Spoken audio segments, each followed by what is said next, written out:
নমস্কার। আজ আমরা আলোচনা করব কেন তীর্থযাত্রা আধ্যাত্মিক জীবনে এত গুরুত্বপূর্ণ।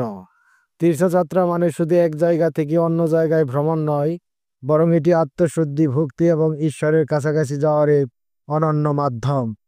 আমাদের শাস্ত্রে বলা আছে, কাশী, বৃন্দাবন, পুরী, গঙ্গা বা গয়া এসব স্থান শুধু ভৌগোলিক জায়গা নয়, বরং দেবলীলা, সাধুদের তপস্যা ও আশীর্বাদ প্রাপ্ত ভূমি।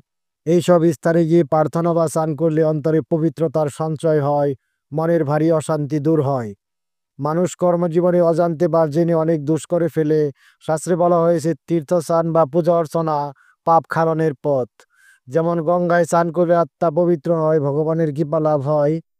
তীর্থযাত্রার সময় সংসারের ঝামেলা ভুলে ভক্ত একাগ্র চিত্রে ঈশ্বর স্মরণ করে। এতে ভক্তির গভীরতা বাড়ে এবং মানুষের অন্তরে আধ্যাত্মিক আনন্দ জন্ম নেয়। তীর্থযাত্রায় গেলে প্রায় সাধু সন্ন্যাসীদের সান্নিধ্য মেলে। তাদের উপদেশ, আশীর্বাদ ও আচরণ থেকে আমরা অনেক কিছু শিখতে পারি, যা বই পড়ে বা ঘরে বসে পাওয়া যায় না।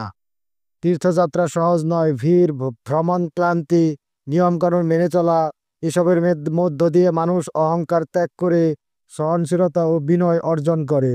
এই অভ্যাসই তাকে আধ্যাত্মিক জীবনে ধীর করে। তীর্থযাত্রা মানুষকে মনে করায় জীবন আসলে এক যাত্রা।